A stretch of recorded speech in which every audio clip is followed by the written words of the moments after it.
दोस्तों, कल्पना कीजिए Latin America का एक छोटा सा देश और वहां अचानक आसमान से उतरता है भारत का एक विशाल विमान C-17 ग्लोब मास्टर। इसके पेट से कुछ ऐसा निकलता है जिसे गुयाना को सौंपा गया है। पर सवाल यह है कि दुनिया इसे भारत का मास्टर स्ट्रोक क्यों कह रही है। भारत अचानक गुयाना में इतनी दिलचस्पी क्यों ले रहा है और क्या भारत का वहां जाना अमेरिका को खटक सकता है। और उधर जिस दिन अमेरिका जयशंकर की तारीफों के पुल बांध रहा था, उसी दिन वॉशिंगटन के एक दफ्तर में भारत के खिलाफ कौन सी फाइल तैयार हो रही थी। जियोपॉलिटिक्स की बिसात पर बहुत कुछ ऐसा चल रहा है जो आपको हैरान कर देगा। चलिए इस कहानी की तह तक चलते हैं। सबसे पहले इस लिस्ट पर नजर डालिए। ये उन देशों की लिस्ट है जिनकी जीडीपी आज रॉकेट की तरह भाग रही है। साउथ सूडान, लीबिया और तीसरे नंबर पर है गुयाना। इथियोपिया, रवांडा जैसे देश भी हैं। लेकिन गुयाना की 10.3% की भारी भरकम ग्रोथ रेट के पीछे जनसंख्या या भूगोल का हाथ नहीं है। इसके पीछे है तेल। रातों रात गुयाना के हाथ एक ऐसा खजाना लगा जिसने उसकी किस्मत बदल दी। पता चला कि गुयाना की जमीन के नीचे तेल का एक विशाल भंडार छिपा है। अब जहां तेल होता है वहां लालच भी आता है। पड़ोसी देश वेनेजुएला के नेता मादुरो के मुंह में पानी आ गया। वेनेजुएला के पास अपना तेल तो था, भले ही अमेरिका ने उन पर आर्थिक प्रतिबंध लगा रखे थे, लेकिन उन्होंने गुयाना के इस बड़े इलाके पर अपना दावा ठोक दिया। संसद में नया मैप पास कर लिया और सेना उतारने की धमकी दे डाली। छोटा सा गुयाना संकट में था, लेकिन उसके पीछे एक महाशक्ति खड़ी थी, अमेरिका। हालांकि अब वेनेजुएला में तख्ता पलट के बाद स्थितियां बदल रही हैं और वहां इनडायरेक्ट कंट्रोल डोनाल्ड ट्रंप का आ चुका है। ऐसे में अमेरिका ने दोनों देशों को शांत रहने को कहा है कि टेंशन मत लो, ये झगड़ा हम सुलझाएंगे। लेकिन इन सब के बीच भारत गुयाना में क्या कर रहा है? जवाब है हमारा खून का रिश्ता। सुनकर अजीब लगा? दरअसल गुयाना की करीब 40 से 50% आबादी भारतीय मूल की है। बात तब की है जब अंग्रेजों का राज था। 1834 में जब ब्रिटिश साम्राज्य ने गुलामी प्रथा खत्म की, तो कैरेबियन और गुयाना के गन्ने के खेतों में मजदूरों की कमी हो गई। तब अंग्रेजों ने भारत का रुख किया। 5 मई 1838 को कलकत्ता से दो जहाज 396 भारतीयों को लेकर गुयाना पहुंचे। आज भी वहां 5 मई ईस्ट इंडियन अराइवल डे के रूप में मनाया जाता है। 1838 से 1917 तक यूपी, बिहार और झारखंड से करीब 2,38,900 भारतीय वहां भेजे गए। इन्हें गिरमिटिया मजदूर कहा गया, जो एक कॉन्ट्रैक्ट एग्रीमेंट के तहत गए थे। वादा था 5 साल बाद भारत वापसी का, लेकिन वेतन इतना कम था कि वापसी का टिकट खरीदने के पैसे ही नहीं जुड़ पाए। मजबूरन वो वहीं बस गए। जमीन खरीदी, धान की खेती शुरू की और सबसे बड़ी बात, अपनी संस्कृति को मरने नहीं दिया। आज भी गुयाना में आपको हिंदी, भोजपुरी, हमारे त्योहार, शादियों की रस्में, दाल रोटी और अचार सब मिल जाएगा। यहाँ तक कि गुयाना की संसद में कभी-कभी हिंदी में बहस होती है और वहाँ की राजनीति में भारतीय मूल के लोगों का दबदबा है। और अपनों के इसी देश में भारत ने अपना C-17 ग्लोब मास्टर विमान उतारा है। इस विमान से निकला है HAL डोनियर 228 एयरक्राफ्ट, जिसे HAL ने बनाया है। ये दूसरा प्लेन है जो भारत ने गुयाना को लाइन ऑफ क्रेडिट यानी बेहद कम ब्याज दर पर दिया है, ताकि उनकी सिविल एविएशन क्षमता मजबूत हो सके। अब इसे मास्टर स्ट्रोक समझिए।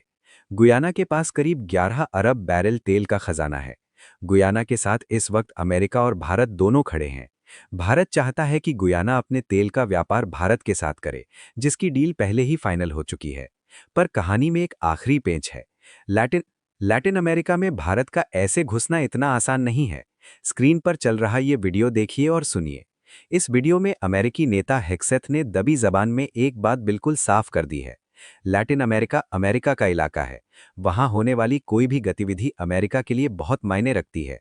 गुयाना एक स्वतंत्र देश जरूर है, पर वहां पत्ता तभी डोलता है जब अमेरिका चाहता है। अब जरा इस कहानी का सबसे खतरनाक विलेन समझिए।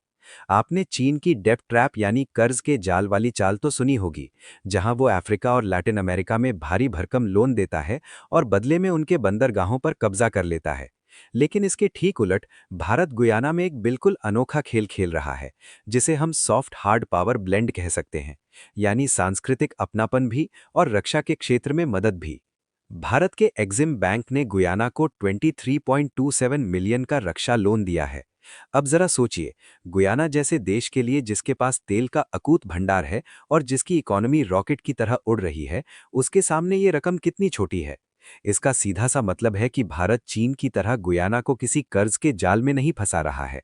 ये तो बराबरी की एक सच्ची और पक्की सामरिक साझेदारी है। और भारत का यही तरीका अब पूरे लैटिन अमेरिका और कैरिबियाई देशों के बीच भारत की पैठ बनाने के लिए एक आदर्श टेम्पलेट, परफेक्ट मॉडल बन गया है। आज गुयाना में जो कुछ भी हो रहा है, चाहे हमारे वायुसेना के विमानों की ढांसू लैंडिंग हो या वहां से लाखों बैरल तेल की खरीद, यकीन मानिए ये कोई इत्तेफाक नहीं है। ये भारत की एक बहुत ही सोची समझी मल्टी लेवल जियोपॉलिटिकल स्ट्रैटेजी है। आज के दौर को देखिए, पूरी दुनिया में उथल-पुथल मची है। विश्व व्यवस्था टूट रही है, सप्लाई चेन और तेल को हथियार की तरह इस्तेमाल किया जा रहा है। और तो और अमेरिका मोनरो सिद्धांत के नाम पर लैटिन अमेरिका को अपनी जागीर समझकर कंट्रोल कर रहा है। गुयाना में भारत का ये दांव जितना शांत दिखता है, उतना ही वॉशिंगटन में हलचल मचा गया। क्योंकि जिस दिन C-17 गुयाना में उतरा, उसी हफ्ते अमेरिका के दो अलग-अलग दफ्तरों से दो बिल्कुल उल्टी खबरें आईं।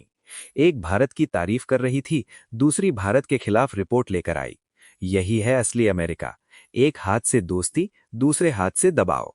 दरअसल एक तरफ अमेरिका के एक दिग्गज अर्थशास्त्री भारतीय विदेश मंत्री S जयशंकर की तारीफों के पुल बांध रहे हैं, तो दूसरी तरफ अमेरिका के ही एक विभाग ने भारत के सैटेलाइट सिस्टम को लेकर एक चिंताजनक रिपोर्ट पेश कर दी है। इसी बीच भारत में अमेरिकी राजदूत सर्जियो गौर अचानक अमेरिका पहुंचते हैं और वहां से भारत के लिए एक बड़ा संदेश भेजते हैं। ट्रंप प्रशासन के दिमाग में भारत को लेकर क्या खिचड़ी पक रही है। सबसे पहले बात करते हैं अमेरिका के दिग्गज अर्थशास्त्री स्टीव हैंके से। स्टीव अक्सर अमेरिकी नीतियों, खासकर ट्रंप प्रशासन की तीखी आलोचना करने के लिए जाने जाते हैं। हाल ही में उन्होंने अमेरिका को चेतावनी दी थी कि ईरान से उलझना भारी पड़ सकता है। लेकिन जो स्टीव अमेरिका की कमियां निकालते हैं, वही आज भारत के विदेश मंत्री S जयशंकर के मुरीद हो गए हैं। आखिर क्यों? दरअसल अमेरिका, इजराइल और ईरान के बीच चल रहे तनाव में पाकिस्तान खुद को एक मध्यस्थ के तौर पर पेश कर रहा है। वहीं जयशंकर ने साफ कर दिया है कि भारत इस मामले में पाकिस्तान की तरह कोई दलाल या बिचौलिया देश नहीं बनेगा। स्टीव हैंके ने जयशंकर के इस कड़े रुख का खुला समर्थन किया है और उन्हें एक बेहद समझदार इंसान बताया है। स्टीव ने अपने सोशल मीडिया पर एक कार्टून भी शेयर किया। इस तस्वीर में जयशंकर शांत और पूरे आत्मविश्वास के साथ खड़े हैं, जो भारत के रणनीतिक हितों को दर्शाता है। वहीं बैकग्राउंड में अमेरिका, पाकिस्तान और ईरान कूटनीतिक अफरा-तफरी और युद्ध के माहौल में उलझे हुए नजर आ रहे हैं। एक्सपर्ट्स भी मानते हैं कि डोनाल्ड ट्रंप जैसे नेता अगले ही पल क्या फैसला ले लें, कोई नहीं जानता। ऐसे में दो देशों के बीच मध्यस्थता करना शर्मिंदगी का कारण बन सकता है और जयशंकर इस बात को बखूबी समझते हैं। भारत की ये स्वतंत्र विदेश नीति आज पूरी दुनिया में डंका बजा रही है। अब जहां एक तरफ जयशंकर की तारीफ हो रही है, वहीं अमेरिका से भारत के खिलाफ एक रिपोर्ट भी आई है। अमेरिकी व्यापार प्रतिनिधि कार्यालय ने 2026 के लिए एक रिपोर्ट तैयार की है, जिसमें भारत की कुछ नीतियों को अमेरिकी व्यापार के लिए बाधा बताया गया है। इसमें दो बातें मुख्य हैं। पहली, भारत की घरेलू सैटेलाइट नीति। नियम के मुताबिक भारत में जो DTH सेवा यानी आपके घरों में चलने वाला टीवी है, उन्हें भारतीय सैटेलाइट यानी इसरो की क्षमता का इस्तेमाल करना होता है। अगर इसरो के पास जगह नहीं है, तभी विदेशी सैटेलाइट की मदद ली जा सकती है, और वो भी इसरो के जरिए, जिस पर इसरो अपना सरचार्ज लगाता है। अमेरिका चाहता है कि भारत ओपन स्काई पॉलिसी अपनाए, ताकि अमेरिकी कंपनियां सीधे भारत में अपना बिजनेस कर सकें। दूसरी बात, अमेरिका को भारत में इंटरनेट शटडाउन और कंटेंट हटाने के अनुरोधों से भी दिक्कत है। लेकिन भारत ऐसा क्यों कर रहा है, इसे जरा गहराई से समझिए। आज का दौर हाइब्रिड वॉर का है। भविष्य के युद्ध हथियारों के साथ साथ अंतरिक्ष और सूचना के जरिए लड़े जाएंगे। आपके टीवी और मोबाइल पर क्या चल रहा है, ये बहुत मायने रखता है। ऐसे में विदेशी सैटेलाइट्स पर निर्भरता मतलब देश की सुरक्षा के साथ समझौता। भारत इसरो को मजबूत करके आत्मनिर्भर भारत का इकोसिस्टम बना रहा है। चीन और रूस जैसे देश भी यही करते हैं। अब अमेरिका ये रिपोर्ट तो ले आया, लेकिन ट्रंप ने अभी तक इस पर कोई एक्शन नहीं लिया है। इसी बीच एंट्री होती है अमेरिकी राजदूत सर्जियो गौर की। ईरान युद्ध की ताजा स्थिति के बीच सर्जियो भारत से वापस अमेरिका पहुंचे। वहां उन्होंने व्हाइट हाउस में डोनाल्ड ट्रंप और मार्को रूबियो से मुलाकात की और एक तस्वीर शेयर की। सर्जियो ने लिखा कि ट्रंप भारत अमेरिका रिश्तों की बहुत परवाह करते हैं और दोनों देशों की दोस्ती बेहद अहम है। एक राजदूत का काम ही होता है दो देशों के बीच तालमेल बिठाना। यहाँ एक चीज गौर करने वाली है। आपने ध्यान दिया होगा कि डोनाल्ड ट्रंप ने ईरान के मुद्दे पर साथ ना देने के लिए फ्रांस और नाटो देशों को तो खूब खरी खोटी सुनाई, लेकिन उन्होंने भारत से एक बार भी कोई शिकायत नहीं की। ट्रंप को ये बात बहुत अच्छे से समझ आ गई है कि भारत की विदेश नीति पूरी तरह से स्वतंत्र है। आने वाले समय में भारत में क्वाड की बैठक होने वाली है। अमेरिका और भारत के बीच व्यापार को लेकर जो थोड़ी बहुत खटास आई थी, अब सर्जियो गौर जैसे लोग इस छवि को सुधार कर माहौल को सकारात्मक बनाने की कोशिश कर रहे हैं, ताकि जब ट्रंप भारत आए तो दो पक्के दोस्तों के मिलने जैसा माहौल हो।